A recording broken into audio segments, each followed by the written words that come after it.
Welcome to Pod Me If You Can. Today on the show, the film is Data's Handbook, starring Meghan Markle from the Hallmark Channel. Pardon me if you can. Movie reviews.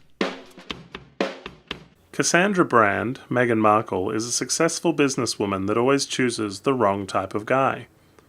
She decides to try the Data's Handbook at her sister's encouragement and dates several guys to test the process. Now she must choose between Robert, Christopher Polaha, the spontaneous and fun, and George, Jonathan Scarfe, the reliable and safer choice. So first of all, you can kind of tell who she's going to pick based on just the cover.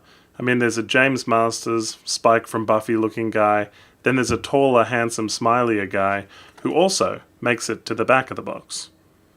Dr. Susie, the writer of the Data's Handbook, describes her husband as average in every way. And she encourages all women to seek out an average but dependable guy. The message of her book is find someone reliable, responsible, and dependable. Meghan Markle's character here is a CEO. She's a powerful woman, she's a big deal, and she has advertising ideas. Like when you're drinking a beer cup, there should be an ad inside that beer cup. However, despite how together she has it in the business world, she doesn't have it together in her love life, and every single scene of this movie will discuss that fact. She starts off with a boyfriend of 2 years that likes football and doesn't know she's allergic to honey. And of course he doesn't do weddings because he doesn't want that awkward question of people asking when they're going to get married, which has never happened. Despite being a powerful, successful CEO, she's a scab when it comes to food, and she tries to eat off his plate. She tries to eat cake off his plate, wedding cake, right before hers is set down. And I was like, you can put it down to flirting, but she has a boyfriend at this point. The cake is being served. It's being walked around. It's placed in front of him. It's about to be placed in front of her, and she eats his cake, which is just rude. They're complete strangers at this point. It turns out that eating other people's food off their plates like a seagull is so important to her that it aids in determining her final romantic choice. The sister is kind of a frustrating character because she is clearly on the side of the safe and dependable choice in the film, whereas the mother is a bit more free-spirited and this other guy seems like it'll make you happy. So most of their scenes involve an ongoing debate about who she should choose. Effectively, the sister and the mother do nothing but provide exposition. And the sister's husband, when we meet him, is kind of this weak John Cryer-esque character that they put in an apron and they dress in a strawberry suit at one point. They have a child together and I suppose the child's asleep, but he's trying on the strawberry suit and wearing it for size, which, I mean, unless their child is the same size as the adult, doesn't make sense. He's not funny, but he's there to be comedy relief.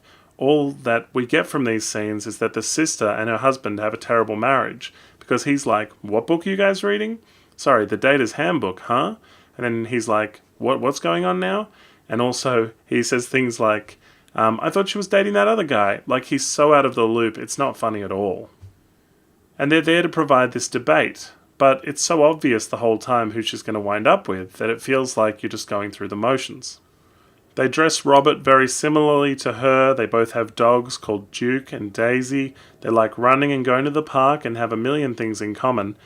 And when we meet George, he's boring. And when he asks her out, she says, I guess that would be fine. They include the clever line that says, this is Cass's life, not some romantic TV movie. You'll like this film if you like scenes where Meghan Markle is getting ready for dates while listening to an audiobook of the Data's Handbook. This film is also brought to you by cake, which they eat in so many scenes that it feels like cake somehow provided sponsorship. They also licensed one song from REO Speedwagon that they definitely overused 3 times. I like to imagine Harry has sat down and watched all of Meghan Markle's movies, and when he's watched this one, he's just shaking his head as he goes, because it is so, obvious and straightforward. And that's Hallmark, I suppose, There's nothing too offensive, It would have been more interesting if this dependable, reliable choice was in fact already married or had some secret he wasn't saying, But it's so dry and there's so little to it. It's just like, who will she choose, A or B?